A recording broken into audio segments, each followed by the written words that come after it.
Good afternoon, my friends. It's me again, some random guy on the internet, talking to a camera, sitting in his car. In this particular case, I'm a seasoned veteran when it comes to these videos, so shitty videos in my car without any pretext or preconceived notions or ideas about what I'm going to say.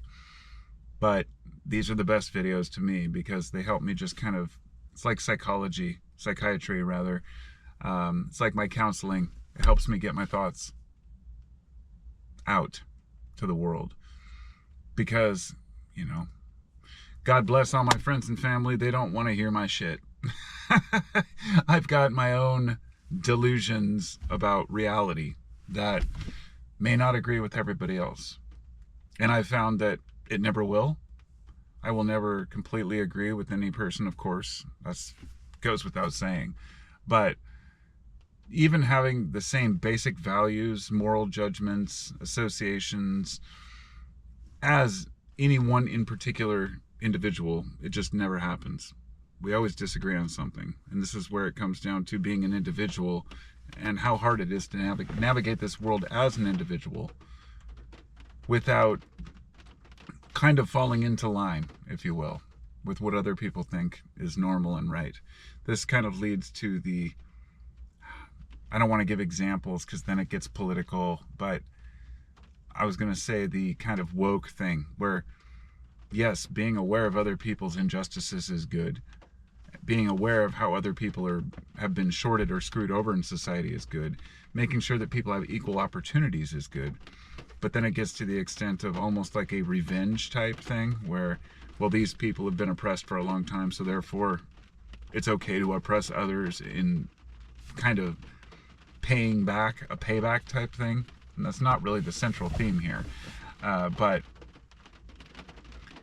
in the sense that we all join groups, or I should say ideals, groups of ideals, that we can talk with other people in our community, in our family, and say, yeah, this is bullshit, or this is good. And we might agree on all different types of topics. It might be that we agree on all social issues, but completely disagree on religion. Or we might agree on our religion, but totally disagree on social issues. Which I guess in that case, he wouldn't really agree on the religion because it's the perspective of what you think that religion entails to believe it. But what I'm getting at is that we're consistently dismissing each other's ideas if they don't relate to our own. And what I've found is that all of us, no matter who you are, if you were to open up to somebody, no matter who it is, and give them all your deepest thoughts about what you think is real and true, some people would think, everyone would think at least one of your ideas is delusional, unless you're completely following, a system. This comes to the cult-like attitude, like, oh yes, this guy's the master, this is how you live life. Within a cult, people believe whatever people tell them. If somebody else from the cult tells them this is true, then they say, okay, I'm incorporating that as part of my belief system. I'm the direct opposite. You have to show me before I'm going to believe anything. And therefore, I get kind of trapped in my own belief system, which isn't necessarily a bad thing. But back to the delusions here. What I mean by delusion is something you believe to be true that may not be. Now, this doesn't mean that it isn't, okay? I guess by the definition, it could be. But I hate semantics. I really do. And semantics is how you define a word. Anytime you disagree with somebody on an idea, they will go down to the very words and be like, but this word means this and this and this. It's like, no. You get the gist of what I'm saying. You get what I'm throwing out there, right? You don't have to try to nitpick every little thing. But some of the things we believe may be delusional. And so the question I'm asking here is that always a bad thing? And I should start with religion. It's the perfect example. Every religion cannot be correct. Now, that doesn't mean that every religion cannot be beneficial in some way to people. It means that if one religion says that they are the only correct religion, and all the rest say the same thing about that religion, which they don't all say that. Buddhism is completely unique from this, but let's just say the big three, Judaism, Islam, and Christianity. They're all based on the same book, right? Yes, for those who don't know, even Islam is based on the same book, the Bible that was read and then reinterpreted by Muhammad. These are still considered to be, new versions of the same story, just like all the way up to, the 1800s with Mormonism. So we have like many offshoots of religion. Mormonism is too small to be considered a major player, but let's just say everyone takes a story that they feel is the truth, and they find a way to twist it to their needs. They'll say, well, I agree with these principles in the Bible, but I don't agree with these ones. Therefore, I'm not going to agree with that, and I'm going to interpret it a different way. But individuals within religions aren't allowed to interpret their own way, at least if you're belonging to a church or collective. So you have to find the right preacher or pastor or, prophet that will tell you what you want to hear. And so what I'm getting at here is not a dismissal of belief systems, but to say, just make sure that whatever your delusions are, and they are delusions, that they help people and do the most to benefit society. And this sounds very simplistic, and it is, but I would say stepping away from politics, stepping away from religion, politics are very much the same way. And today, more than I've ever seen in my life. If somebody doesn't agree 100% with the left, then they're dismissed as, haters or just platform. Let's say somebody on the left in politics in America, in the US, decides to have a podcast guest who is right-leaning. They get chastised consistently for platforming the enemy, this whole division of us and them.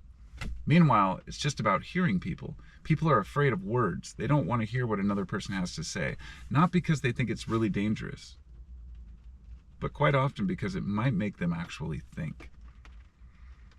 Now, I said the left. Of course, this is the same with the hardcore MAGA crowd as it is today. This idea that, our great leader can do no wrong. This person's a hero. He's going to save the country. I stepped lightly on that, and I've tread lightly on that over the last few years. But at this point, it's become such a ridiculous and preposterous, obvious,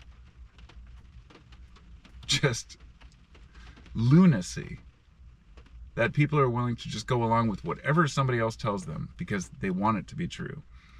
This happens in religion, this happens in politics, this happens in personal and private life, this happens in raising children. You think somebody else is an expert at raising your kids, or you think somebody else knows what schooling is best. All of us buy into it. When you send your kid to school, you're forced to, right?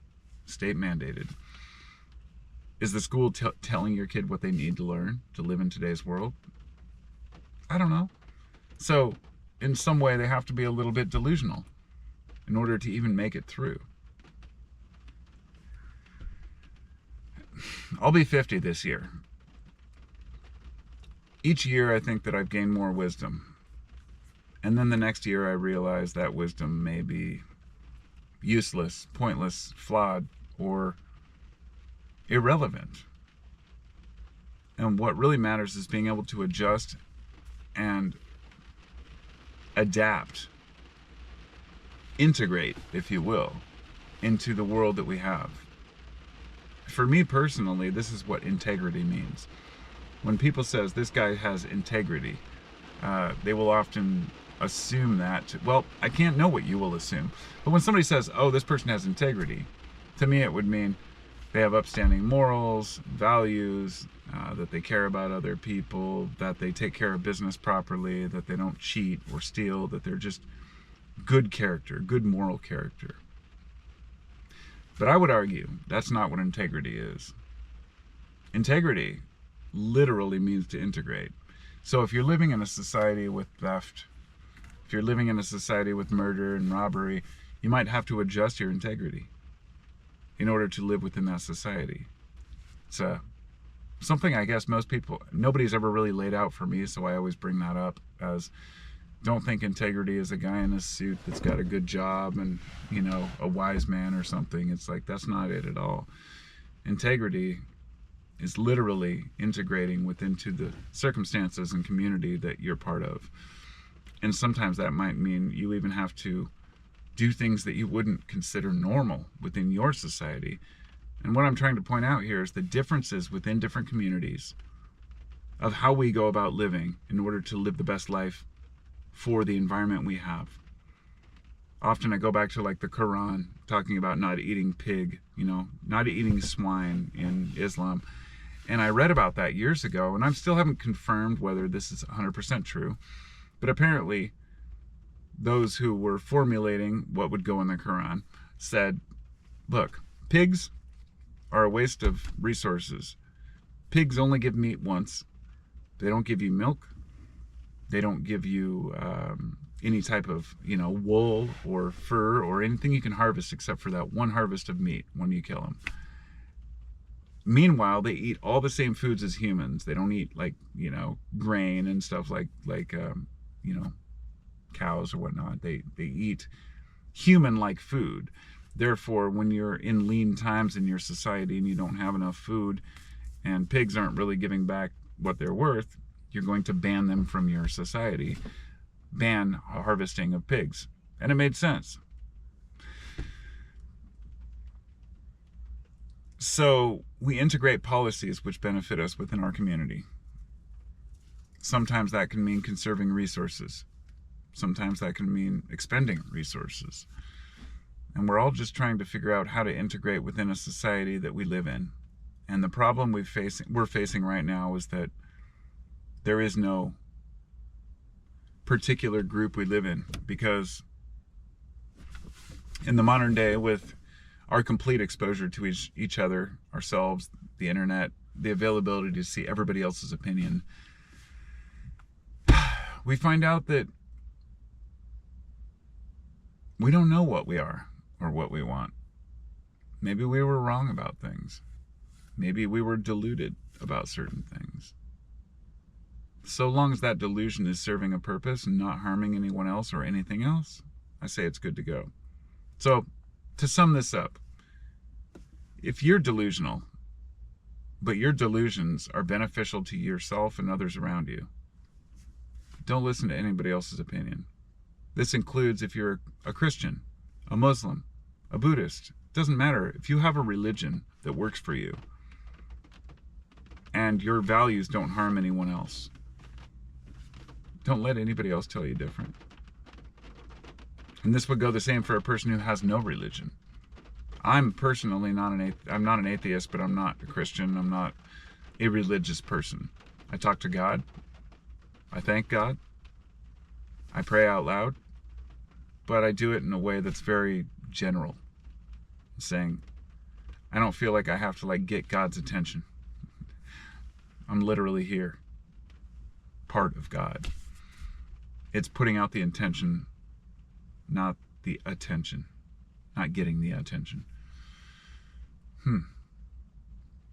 It's putting out the intention, not getting the attention. I'll have to figure out how to formulate that into some half-assed wise quote that I can pretend like is meaningful. Oh, what a world.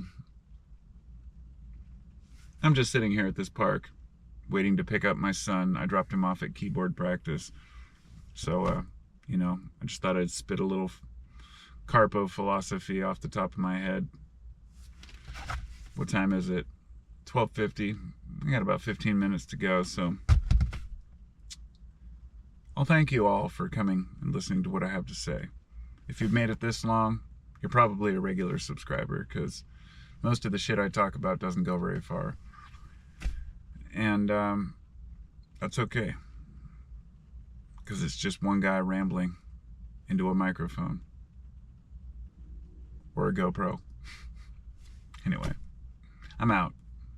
Rant over. Be well. Delude yourself if you need to be.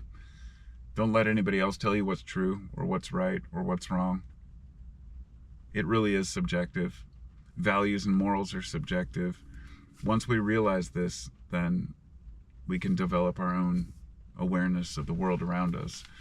because ultimately each one of us does and has to at some point in our lives. Peace.